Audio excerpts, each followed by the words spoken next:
Hi everyone, it's me.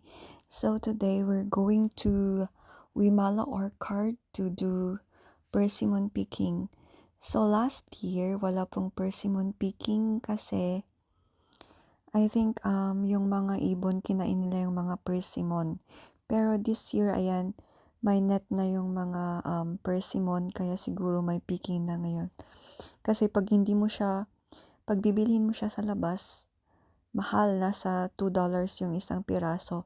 Pero dito, nasa $5 yung per kilo. And then, plus entrance fee na 10. 10 yata yung entrance fee. So, ayan, nakapasok na kami. Ayan yung bucket na lalagyan mo. So, may sarili silang bucket. Depende na sa'yo kung ilan yung kukunin mong bucket. Kasi kung ilan yung kukunin mong, kung ilang kilo yung ipipik mo. So, ayan yung kasama ko, si Marshall. Ayan, nakakamiss mag-picking ng persimmon. Yan, ang daming mga bunga. Pwede ka rin kumain dito, pero nakalimutan namin magdala ng knife. Ala, dapat nag-alat Kasi ako pagkakain ka chilyo, sa loob, nagbigat libre na na yung mapitas. kakainin mo. Yung ikikilo na lang is yung lalagay mo dyan sa bucket. Yan, so, and by the way, persimmon picking is pag summer, winter, pag spring. Oh no, pag fall po. Fall po yung persimmon picking before mag-winter.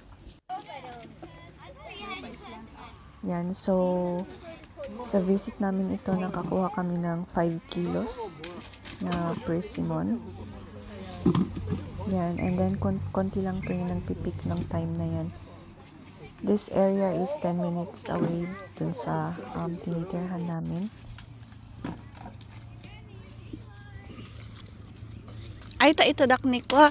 Itadak ni Suzette.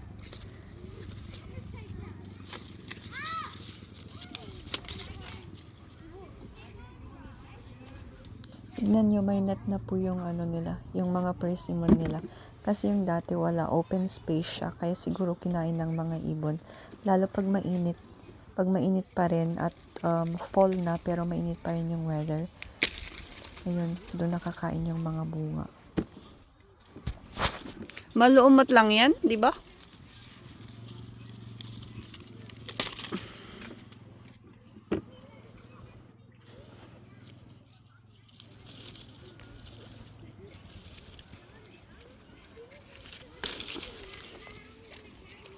Yan guys, pag magpipiking pala yung bunga lang po yung pwedeng kunin. Kasi nasita si Marshall dyan kasi nahugot niya yung branch. Tapos nakita Kaya? na nagbabantay. Yan, dapat bunga lang yung kukunin mo.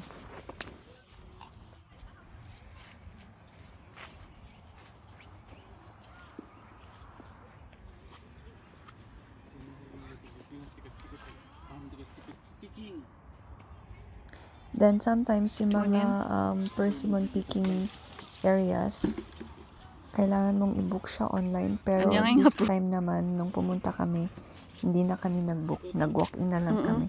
And then every season pala iba-iba yung mga picking nila. Minsan may apple, ganyan. Sa other side yata ng garden, may apples doon. So, every season, pwede ka pa rin mag-pick, pero iba-ibang fruit. Ayan yung nakuha namin, 2 bucket. At first, akala namin $12 per kilo yung bayad. Kaya konti lang yung kinuha namin. Tapos nung pumunta kami dun sa may counter, dun sa exit, $5 pala yung 1 kilo. Yan, pero pag bibilhin mo siya sa grocery, $2 siya. And then, pag hindi siya peak season, or pag yung, ayan, pag patapos na yung fall, mas mahal pa. Yun lang guys. So, ayan, magbabayad na po kami. May mga lemon din silang binibenta doon. Yan yung taga-bitbit.